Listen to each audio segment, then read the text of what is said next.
जय हिंद दोस्तों, स्वागत है हमारे YouTube चैनल पे रेले वाला रवि सर पे।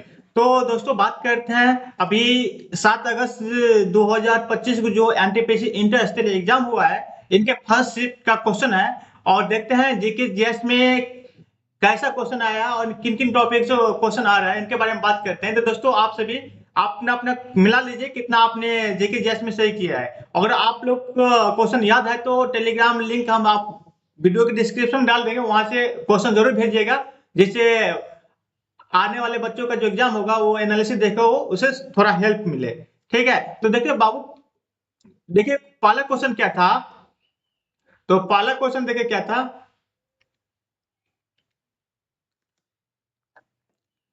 देखिए एनटीपीसी का पहला क्वेश्चन पूछा गया था कि 38वें राष्ट्रीय खेलों का आयोजन किस स्थान पे किया गया है। तो 38वें राष्ट्रीय खेलों का आयोजन जो है किस स्थान पे किया है, करेंट से संबंधित क्वेश्चन है। तो 38वें राष्ट्रीय खेलों का आयोजन जो है ना, उत्तराखंड में किया गया है। कहाँ किया गया है? तो किया गया है, और ये उत्तराखंड के 8 जिलों के 11 शहरों में आयोजित किया गया था। और अगर बात की इस राष्ट्रीय खेलों का उद्घाटन कौन किए थे? पीएम नरेंद्र मोदी के द्वारा किया गया था। और समापन समारोह के जो मुख्य अतिथि थे, कौन थे? मुख्य अतिथि के रूप में सहकारिता मंत्री जो वर्तमान अभी है, अमित शाह, वो थे राष्ट्रीय खेलों का 38वें राष्ट्रीय खेलों का मुख्य अतिथि के रूप में आए थे। अगर बात की आने वाले एग्जाम में और भी इससे संबंधित क्वेश्चन पूछ सकता है, तो देखिए राष्ट्रीय जो 38वें खेल हुआ उनका शुभंकर की बात करें, शुभंकर क्या था? तो मौली शुभंकर था, जो उत्तराखंड के राष्ट्रीय पक्षी है, राष्ट्रीय पक्षी मोनल, उससे प्रेरित है। और अगर बात की 38वें राष्ट्रीय खेलों की टैगलाइन क्या था? तो टैगलाइन था संकल्प से शिखर तक। क्या था? संकल्प से शिखर तक। और इस वर्ष राष्ट्रीय खेल की जो थीम थी, थीम क्या थी? थीम थी हरित खेल। क्या थी? थीम में हरित खेल थी। और देखिए आगे क्या है, इससे संबंधित जितना भी क्वेश्चन बन रहा है वो आपके सामने लेके आए हैं। इसको अच्छे से देखे जाइए, आने वाले दिनों में जो आपका एग्जाम होगा, अगर इससे क्वेश्चन आ रहे हैं तो छूटेगा नहीं। तो देखिए जो कलारू पट्टी और राफ्टिंग खेल है, इसमें किसी भी सहभागिता जो भागीदारी किए थे उनको कोई पदक नहीं दिया गया है। तो आपसे पूछ सकता है कि 38वें राष्ट्रीय खेल में किन खेलों में जो भागीदारी थी उनको पदक नहीं मिला था? तो कलारी पट्टू और राफ्टिंग जो खेल था उनके लिए कोई पदक नहीं दिया गया है। अगर बात की 38वें राष्ट्रीय खेलों में कौन एक नंबर पर आया है, तो जो सर्विसेज स्पोर्ट्स कंट्रोल बोर्ड है, सेना की जो टीम है, वो कुल 121 पदक जो जीतता है उसके तहत वो शीर्ष स्थान प्राप्त किए हैं, 1 नंबर पे प्राप्त किए हैं। अगर दूसरे नंबर बात करें, दूसरे नंबर महाराष्ट्र है, 38वें खेलों में टोटल 54 स्वर्ण पदक जीते हैं, और ये टोटल 201 पदक जीते हैं। ठीक है, लेकिन सर्विसेज की बात करें तो 68 स्वर्ण पदक जीते हैं, इसलिए शीर्ष 1 नंबर पे गिना गया है। और हरियाणा जो है 3 नंबर पे आए थे। चलिए अगला क्वेश्चन देख लेते हैं। तो अगला क्वेश्चन है, अगर बात करें 39वें राष्ट्रीय खेल, जैसे कि 38वें उत्तराखंड में हुआ, तो 39वें राष्ट्रीय खेल कहाँ आयोजित होगा? तो 39वां राष्ट्रीय खेल मेघालय में होने वाला है। ठीक है, चलिए अगला क्वेश्चन है कि अनुच्छेद 48 से किससे संबंधित है? अनुच्छेद 48 से किससे संबंधित है?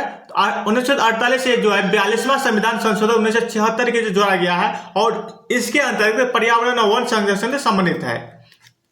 तो आपसे आर्टिकल से भी क्वेश्चन पूछा जा रहा है और संविधान संशोधन से भी क्वेश्चन पूछा जाए, तो ये कुछ टॉपिक देख के जाइए। अगला क्वेश्चन देखिए, 61वां संविधान संशोधन किससे संबंधित है? 61वां संविधान संशोधन जो है ना, वो जो वयस्क मताधिकार का आयु पहले था 21 वर्ष, उसको घटाकर 18 वर्ष कर देगा। तो 61वां जो संविधान संशोधन है वयस्क मताधिकार से संबंधित है, जो 1989 में लागू हुआ है। ठीक है, 1989 से पहले जो वयस्क मताधिकार का आयु था 21 वर्ष था, और 1989 के बाद वयस्क मताधिकार का आयु कितना हो गया? 18 वर्ष कर दिया गया है। तो देखिए संविधान संशोधन भी क्वेश्चन पूछ रहा है, तो आप देख के जाइएगा। चलिए अगला क्वेश्चन देख लीजिए। अगला क्वेश्चन है, भारत की सबसे बड़ी प्रतिमा कौन सी है? तो भारत की सबसे बड़ी प्रतिमा कौन सी? तो भारत की सबसे बड़ी प्रतिमा है स्टैट्यू ऑफ यूनिटी, जो गुजरात में है। क्या है? स्टैट्यू ऑफ यूनिटी गुजरात में है, और यह सरदार वल्लभ भाई पटेल की प्रतिमा है। क्या है? यह सरदार वल्लभ भाई पटेल की प्रतिमा है। 182 मीटर है। इसकी ऊंचाई कितनी? 182 मीटर या 597 फीट है, जो गुजरात के केवड़िया नर्मदा जिले में अवस्थित है। और इसका उद्घाटन 31 अक्टूबर 2018 को किया गया था। चलिए अगला क्वेश्चन देख लेते हैं। भारत का कौन सा राज्य अपनी चाय के लिए सबसे प्रसिद्ध है? तो अपने चाय के लिए सबसे प्रसिद्ध असम है। ठीक है, तो दोस्तों अगर एनालिसिस आपको अच्छा लग रहा है और आने वाले एग्जाम का एनालिसिस आप देखने चाहते हैं, तो हमारे चैनल जरूर सब्सक्राइब कर लीजिएगा। चलिए अगला क्वेश्चन देखिए।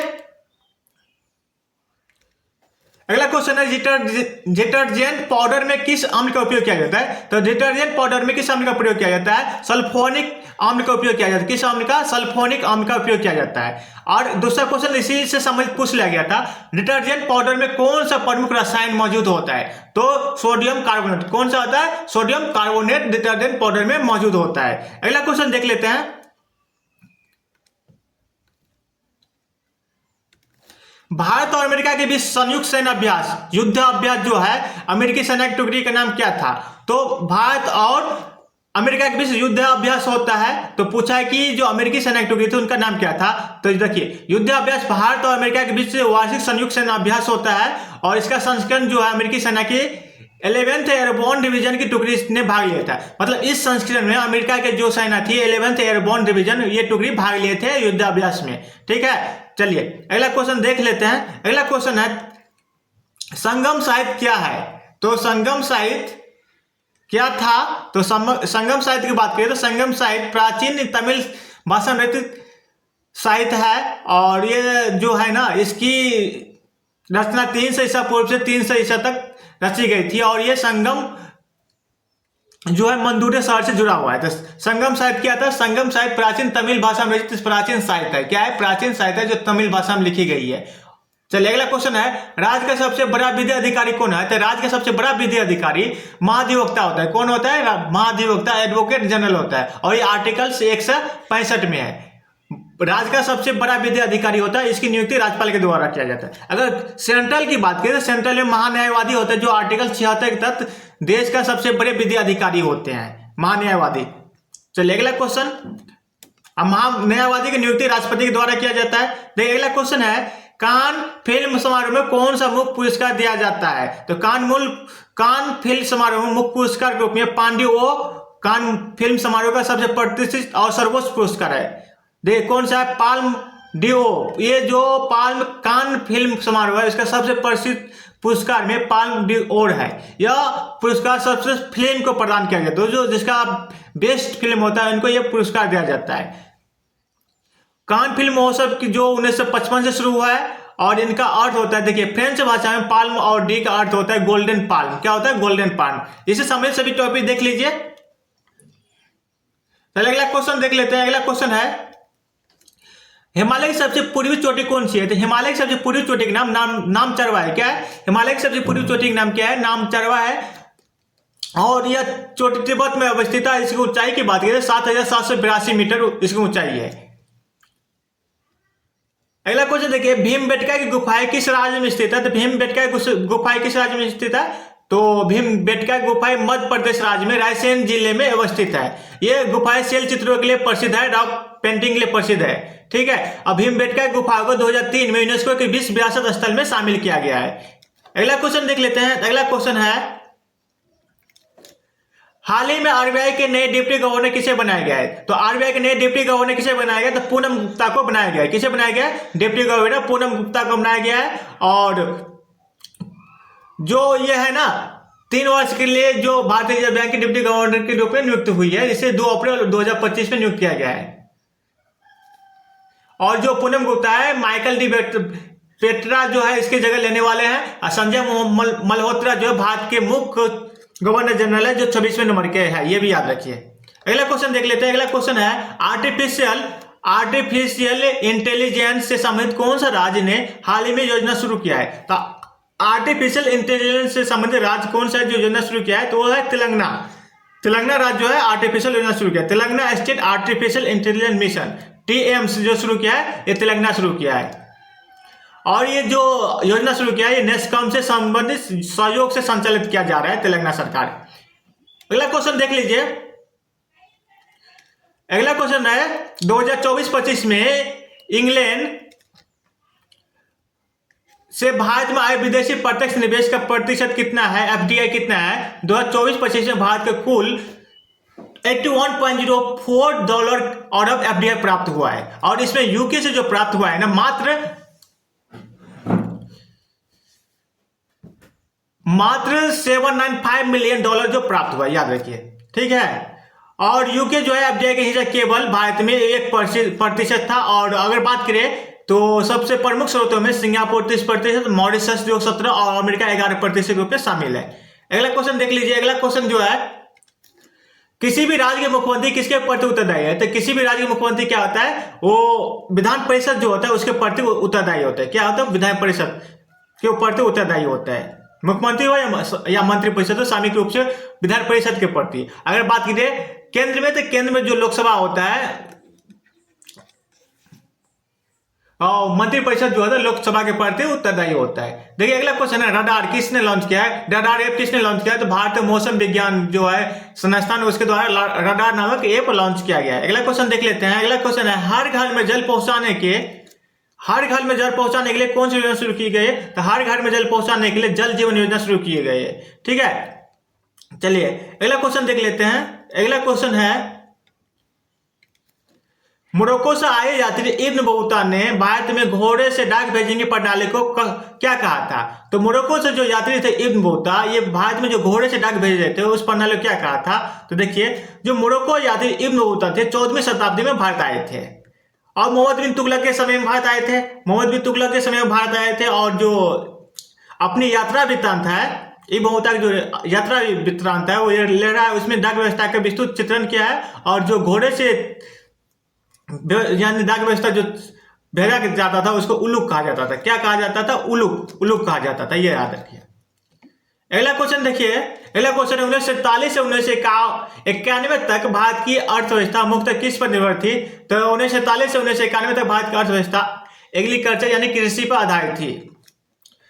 कंप्यूटर के स्क्रीन के बैकग्राउंड को क्या कहा जाता है? कंप्यूटर के स्क्रीन के बैकग्राउंड को वॉलपेपर या डेस्कटॉप बैकग्राउंड कहा जाता है। क्या कहा जाता है? वॉलपेपर या डेस्कटॉप बैकग्राउंड। अगला क्वेश्चन देखिए, आयुष्मान भारत प्रधानमंत्री वायु वंदना योजना की शुरुआत दिल्ली की मुख्यमंत्री रेखा गुप्ता और किसके द्वारा किया गया है? जो आयुष्मान भारत प्रधानमंत्री वायु वंदना योजना है दिल्ली में शुरू किया गया है और जो दिल्ली के मुख्यमंत्री रेखा गुप्ता है और किनके साथ मिलकर शुरू किया गया था? तो दिल्ली के मुख्यमंत्री और केंद्रीय मंत्री जो थे हरदीप सिंह पुरी, केंद्रीय मंत्री जो थे हरदीप सिंह पुरी, इनके द्वारा ये शुरू किया गया था। जो ये योजना थी वरिष्ठ नागरिकों को सामाजिक सुरक्षा प्रदान करने के उद्देश्य से चलाया जाता है। चलिए अगला क्वेश्चन जो है देख लेते हैं। अगला क्वेश्चन है, रडार का प्रयोग सरकार के किस मंत्रालय ने सड़क निर्माण में किया था? तो देखिए, भारतीय सड़क निर्माण एवं राजमार्ग मंत्रालय ने रडार और रिमोट सेंसिंग तकनीक का उपयोग नीचे भूमिगत बुनियादी ढांचे जैसे बिजली, टेलीफोन और सीवर लाइनों का मैपिंग करने के लिए, जिससे समय और लागत की बर्बादी होती है। इससे क्या मतलब कि जो रडार का प्रयोग किया था, जो भारतीय सड़क परिवहन और राज्य मंत्रालय इसके द्वारा रडार का प्रयोग किया गया था। चलिए अगला क्वेश्चन देख लेते हैं। बौद्ध धर्म में एकल घटनाओं कहानी का संग्रह किस ग्रंथ में मिलता है? तो बौद्ध धर्म में एकल कथाओं का संग्रह जातक कथाओं में मिलता है। कहाँ मिलता है? जातक। ये भगवान बुद्ध के पूर्व जन्म की कहानियों से संबंधित जातक। त्रिपिटक बौद्ध धर्म से संबंधित है, जिसमें विनय पिटक, सूत पिटक, अभिधम्म पिटक आते हैं। चलिए, सूत पिटक में क्या है? बुद्ध के जो उपदेश संग्रह है उसमें वही, और इसमें जातक कथाएं भी शामिल है। चलिए अगला क्वेश्चन है, हरित क्रांति में अग्रणी राज्य कौन सा था? तो हरित क्रांति में अग्रणी राज्य जो है, हरित क्रांति की शुरुआत अगर बात करें तो 1966-67 ईस्वी में आए थे और भारत में हरित क्रांति के जनक MS स्वामीनाथन को कहा जाता है। और हरित क्रांति सबसे ज्यादा प्रभावित जो हुआ था पंजाब राज्य हुआ था। कौन था? पंजाब राज्य हुए थे और गेहूं और चावल जैसे खदान जो थे अधिक मात्रा में हुआ था। चलिए अगला क्वेश्चन देख लेते हैं। अगला क्वेश्चन है, 1987 में फलों के रस में मिलाने के लिए कृत्रिम स्वीटनर को अनुमति दी गई थी। जो 1987 में फलों के रस में मिलाने के लिए कृत्रिम स्वीटनर का आर्टिफिशियल स्वीटनर जो थे किसने अनुमति दी थी? तो 1987 में फलों के रस में मिलाने के लिए अनुमति प्राप्त करने वाला प्रमुख स्वीटनर जो था एस्पार्टेम है। कौन था? एस्पार्टेम जो था, इसको अनुमति मिल गई थी। अगला क्वेश्चन है, उष्णकटिबंधीय सदाबहार वन कहाँ पाए जाते हैं? तो उष्णकटिबंधीय सदाबहार वन जो है ये पश्चिमी घाट और पूर्वोत्तर भारत में पाए जाते हैं। चलिए अगला क्वेश्चन है, भारत के पूर्वी हिमालय का नाम क्या है? तो भारत के पूर्वी हिमालय का नाम है पूर्वांचल या पूर्वी पहाड़िया और पर्वत। दोस्तों चलिए, ये एनटीपीसी जो एग्जाम चल रहा है अभी, इंटर स्टेट के 7 अगस्त का फर्स्ट शिफ्ट का क्वेश्चन था।